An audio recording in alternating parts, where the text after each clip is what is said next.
Voilà, une page se tourne. Dans cette vidéo, je vous explique pourquoi c'est la fin de Tesla 3.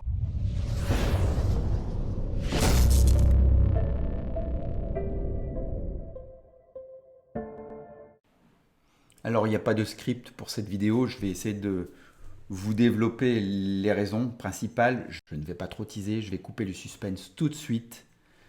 Tesla 3, c'est fini. Mais Sexy Cars est là. Bon, je sais, j'ai été un petit peu limite. Bon, je sais, le titre est putaclic. Mais je devais m'exprimer sur ce changement. Je devais aussi faire un petit peu le point sur la chaîne. Dans cette vidéo, je vous l'ai dit, je vous explique pourquoi Tesla 3 c'est fini. Ou plutôt pourquoi j'ai changé de nom de chaîne. Je vous parlerai aussi de l'orientation de la chaîne, de ce qu'on appelle la ligne éditoriale. Vous connaîtrez mes derniers revenus YouTube, je vous le mettrai en incrustation et on fera le rapport par rapport au travail déployé. Alors abordons tout de suite le changement de nom. Pourquoi Sexy Cars et plus Tesla 3 ?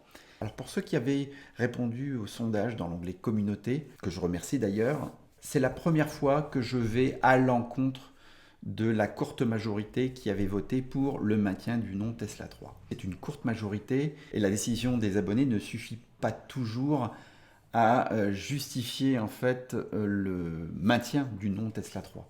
Au départ, comme beaucoup de chaînes Tesla, l'intégration du nom Tesla dans le titre ou dans le nom de la chaîne forcément attire du monde. Les gens qui sont intéressés par l'univers Tesla, par le monde de Tesla, le monde d'Elon Musk, l'écosystème Tesla, forcément ils trouvent leur compte et puis les vidéos sont bien sûr mises en avant. Ça c'est plutôt le côté positif d'avoir le nom Tesla dans le nom de sa chaîne. Mais je dirais que c'est le seul côté positif. On va aborder maintenant les côtés négatifs. Le premier exemple, c'est lorsque vous vous rendez dans un endroit, que ce soit le premier exemple qui me vient en tête, c'est le mondial de l'automobile. Quand on se présente en fait devant les stands ou dans les stands, on est tout de suite considéré comme d'une part des Tesla fans, mais au pire, on est considéré comme des gens travaillant pour la marque Tesla. Or, il faut savoir que nous ne touchons absolument rien de Tesla, que ce soit financièrement, ou que ce soit des goodies, ou que ce soit des aides matérielles. Je prends pour exemple le gigatelier que j'ai organisé l'année dernière. J'avais demandé une aide matérielle à Tesla, notamment de me communiquer ou de communiquer l'événement à des personnes qui avaient un Tesla Roadster pour pouvoir avoir un Tesla Roadster au moins sur notre événement. Et il m'a été gentiment répondu que voilà, il ne pouvait rien faire et puis qu'il ne ferait pas suivre mon message. Donc de ce côté-là, on le sait maintenant, Tesla n'aide absolument pas les youtubeurs ou les associations ou entreprises qui organisent des événements. Donc il n'y a absolument aucune aide de ce côté-là.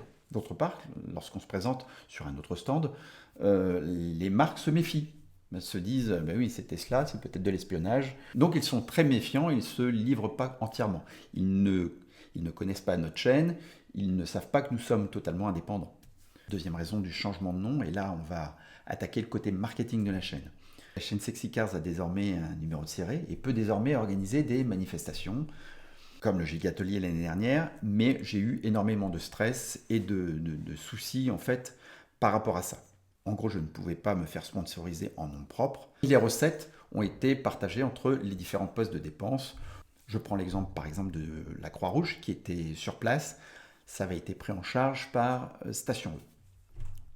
Donc aujourd'hui, j'ai la possibilité de mieux centraliser les choses.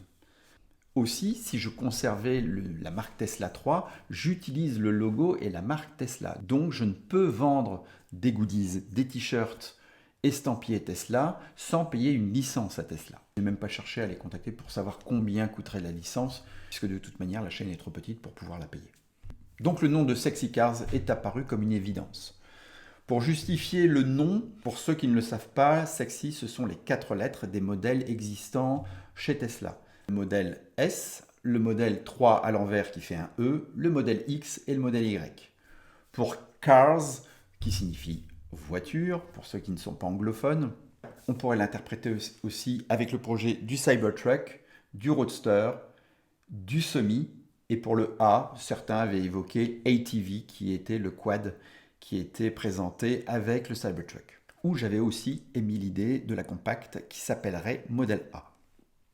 Voilà, une page est tournée, la chaîne ne s'arrête pas, elle s'appelle juste Sexy Cars. On va maintenant parler de son contenu futur. J'aime bien vous solliciter, vous les abonnés, pour des choix que je dois prendre. Donc je vous l'ai dit en début de vidéo, le changement de nom, c'est le seul choix que je n'ai pas respecté par rapport à votre souhait. Je vous ai aussi sollicité il n'y a pas très longtemps sur le contenu de la chaîne, savoir si je devais continuer autant les tutos, autant les reviews, autant les infos, les news ou la présentation de nouveaux véhicules. Et là, le résultat a été assez mitigé, assez hétérogène en fait. Ça m'a fait plaisir parce que vous êtes quand même friands de news, vous êtes quand même nombreux à solliciter des news, quelque chose que je souhaite développer depuis longtemps, mais malheureusement, je n'ai pas le temps matériel. Il y aura des news et puis il y aura de la présentation de véhicules quand ça se présentera, bien sûr. J'ai oublié de vous dire, pour vous les abonnés Sexy Cars, vous savez ce que ça veut dire parce que vous connaissez les Tesla, mais le commun des mortels, quand il voit ce nom de chaîne, pense qu'on parle des voitures qui sont sexy et donc qui sont belles à regarder. Alors si je peux aussi élargir un peu mon audience grâce à ce nom, c'est tout bénef. Donc je profite de ce moment pour vous dire que si vous n'êtes pas encore abonné à la chaîne, vous pouvez le faire dès à présent, c'est gratuit.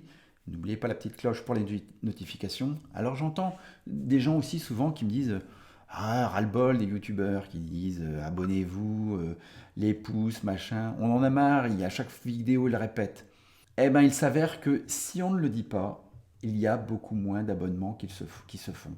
Il y a des gens qui regardent pour la première fois une vidéo et puis qui ne savent pas forcément, qui n'ont pas le réflexe en fait de dire je m'abonne ou d'appuyer sur le pouce bleu. Donc forcément ce message ne s'adresse pas aux habitués YouTube, ce message s'adresse aux gens qui découvrent YouTube ou qui découvrent la chaîne et qui auraient oublié de cliquer sur s'abonner. Concernant maintenant les revenus YouTube. Les gens nous disent parfois il y a trop de pubs, voilà, je regarde plus les vidéos parce qu'il y a trop de pubs. Donc il y a une solution pour éviter les pubs, c'est de s'abonner à YouTube Premium. Encore une fois, je ne touche rien sur le fait de dire ça, hein. C'est pas sponsorisé. Mais si vous voulez pas de pub, vous vous abonnez à YouTube Premium et vous n'aurez plus du tout de publicité sur toutes les chaînes que vous visionnerez. Par contre, si vous ne vous abonnez pas, forcément, vous aurez, comme quand vous regardez la télévision, des publicités. Je vous montre la dernière vidéo en date qui a fait 24 000 vues, qui est une très très bonne visibilité pour moi sur une vidéo. En général, je ne fais pas autant parce que c'est un sujet qui est généraliste. Le contrôle technique, vous voyez, un sujet qui est assez général. Vous voyez que par rapport à mes visions d'origine, c'est quand même une bonne vidéo. J'ai gagné 43 abonnés, vous le voyez, pour 3700 heures de visionnage. Et j'ai gagné dessus 60 €. Alors, j'ai gagné 60 €. Alors, ce n'est pas encore versé, mais j'ai gagné 60 € brut, sur lequel il y aura des charges. J'ai passé au contrôle technique que j'ai payé, je vous rassure, je n'ai pas été sponsorisé par Sylvain. J'ai passé environ plus de 2 heures, 2 heures et demie sur place.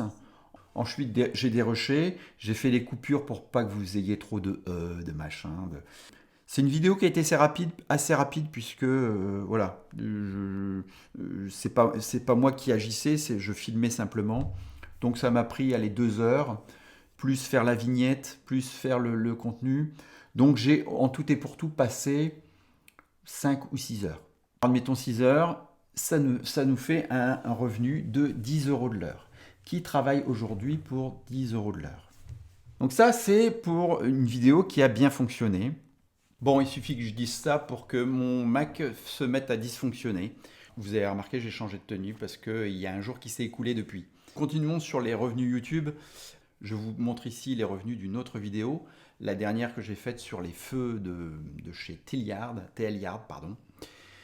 Et donc vous constatez que j'ai gagné sur cette vidéo 11 abonnés et exactement 17 €.